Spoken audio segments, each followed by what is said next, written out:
కొత్త మంత్రులతో చంద్రబాబు ప్రత్యేకంగా భేటీ అయ్యారు. దాదాపు గంట పాటు ఈ సమావేశం కొనసాగింది. నిబద్ధతతో పనిచేయాలంటూ మంత్రులకు సూచించారు ముఖ్యమంత్రి చంద్రబాబు నాయుడు. ఇచ్చిన శాఖకు పూర్తి స్థాయి న్యాయం చేయాలన్నారు.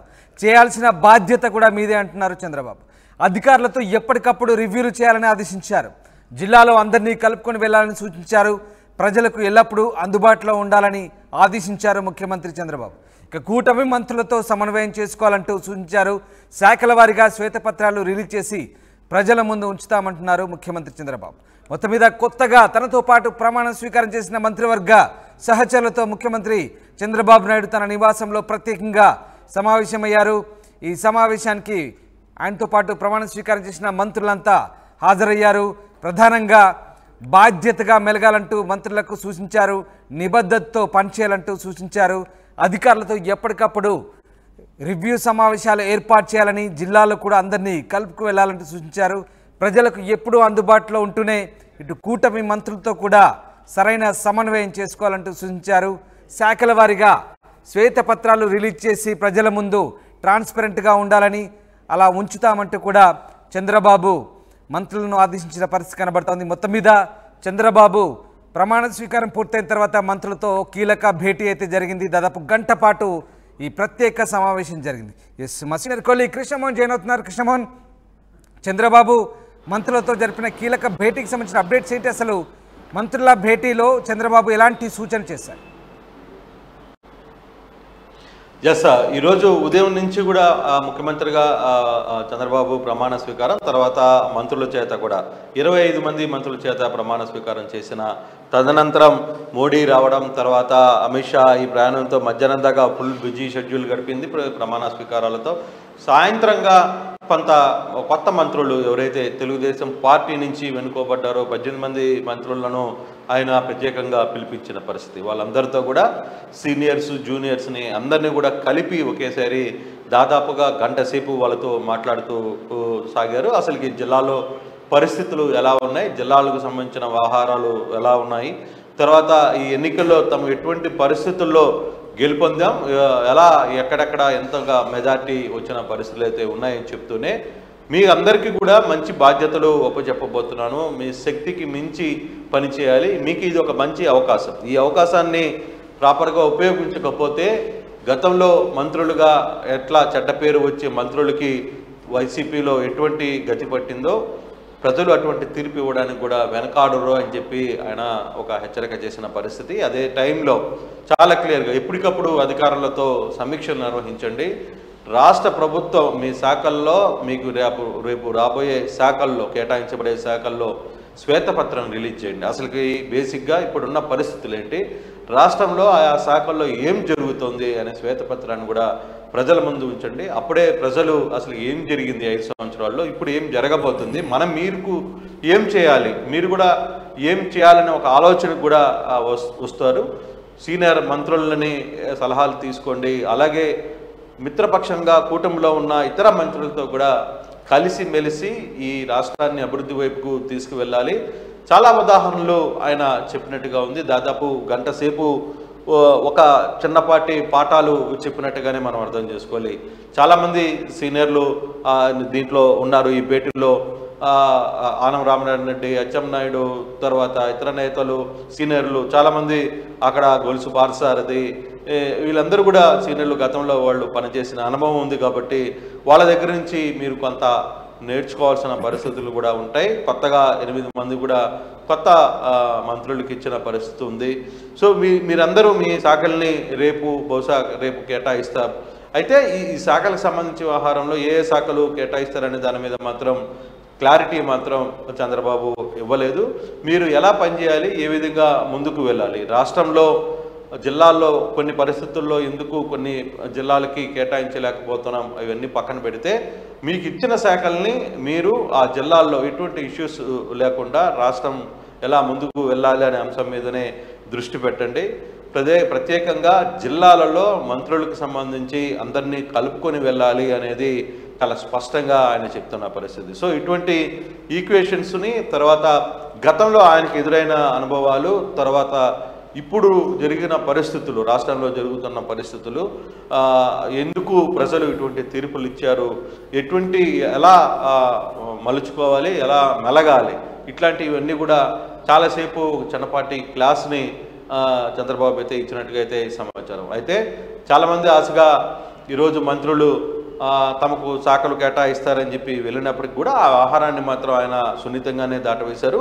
మీ అందరికీ తగిన ప్రాధాన్యత ఇస్తాం, మంచి ప్రాధాన్యత గల పోర్ట్ఫోలియోలే మీకు రాబోతున్నాయి, కాకపోతే శక్తికి మించి మాత్రం పనిచేయాల్సిన పరిస్థితి ఉంది రాష్ట్రంలో. అంటే ఇప్పుడు చాలా జిల్లాల్లో అసలు పూర్తి స్థాయి ఆధిక్యతను 99% 100% ఆధిక్యతను మనకు అందించారు. ఆ జిల్లాల్లో చెడ్డ పేరు తీసుకురాకుండా పనిచేయాల్సిన బాధ్యత మాత్రం మీదే. అట్ ద సేమ్ టైం పని విషయంలో ఎంత కరెక్ట్గా ఉంటారో రాజకీయ విషయంలో కూడా ఎలా మెలగాలో అనేది కూడా ఆయన సూచించినట్టుగా చెప్తున్నారు మంత్రులు.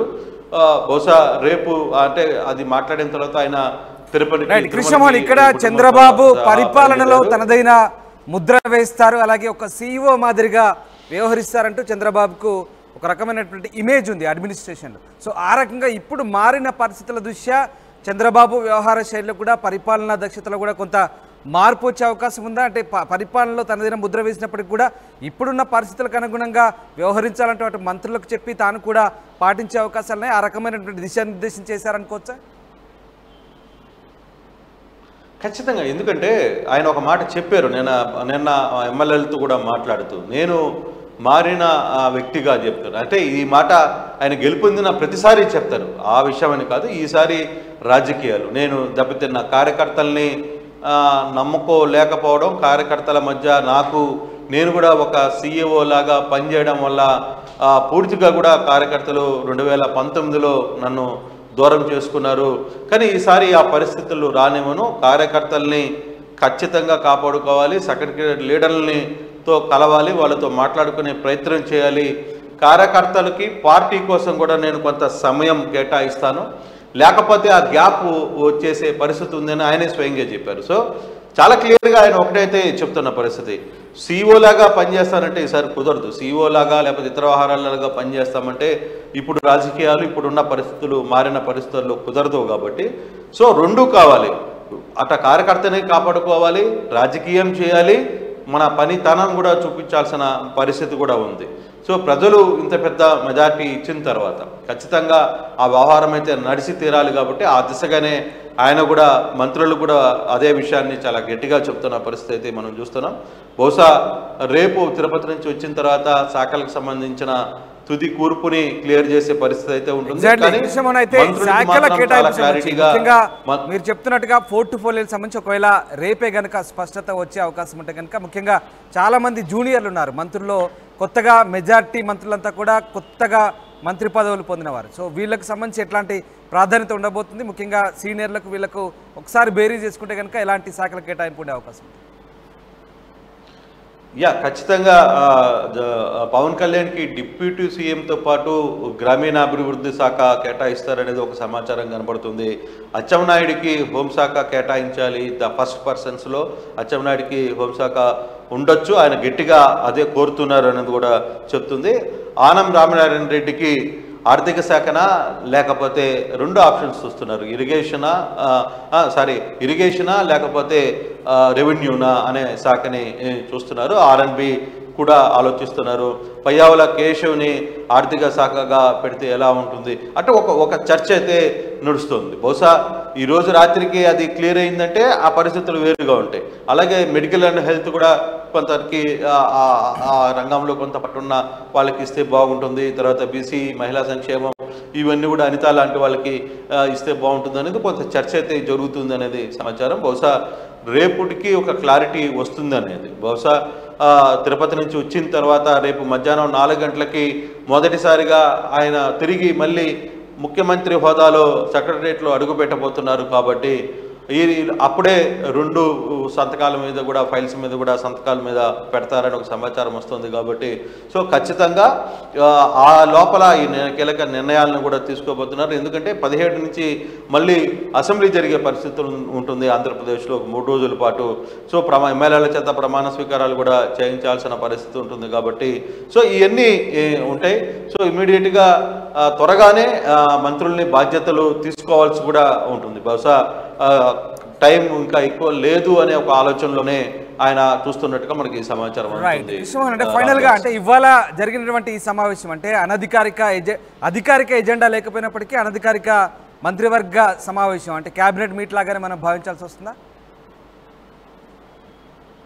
లేదు, ఇది కేబినెట్ మీటింగ్గానే భావించకూడదు. ఎందుకంటే దీనికి సంబంధించి ఇది పూర్తిగా కూడా తను ఎంచుకున్న సభ్యులతో మంత్రి మండలితో ఆయన కూర్చుని ఒక పిచ్చాపాటి అంటే పూర్తిగా ఒక స్వేచ్ఛని ఇవ్వాలనుకుంటారు. మంత్రులతో కూర్చొని మాట్లాడి మీరు ఏదైనా డౌట్స్ ఉంటే నా దగ్గరికి రావచ్చు, తర్వాత మంత్రులుగా మీరు ఎటువంటి బాధ్యతలు చేయాలి, ఎటువంటి పనితీరు ఉండాలి, పబ్లిక్తో ఎలా ఉండాలి, అధికారులతో ఎలా ఉండాలి, అవతల పొలిటీషియన్స్తో అంటే ప్రత్యర్థులతో కూడా ఎలా ఉండాలి, ఇవన్నీ అంశాలకు సంబంధించి ఒక చర్చ ఇష్టాగోష్ఠిలాగా ఆయన మాట్లాడిన పరిస్థితి, చిన్న చిట్ చాట్ మాత్రమే ఆయన దాదాపు 1 గంట సేపు మాట్లాడిన పరిస్థితి.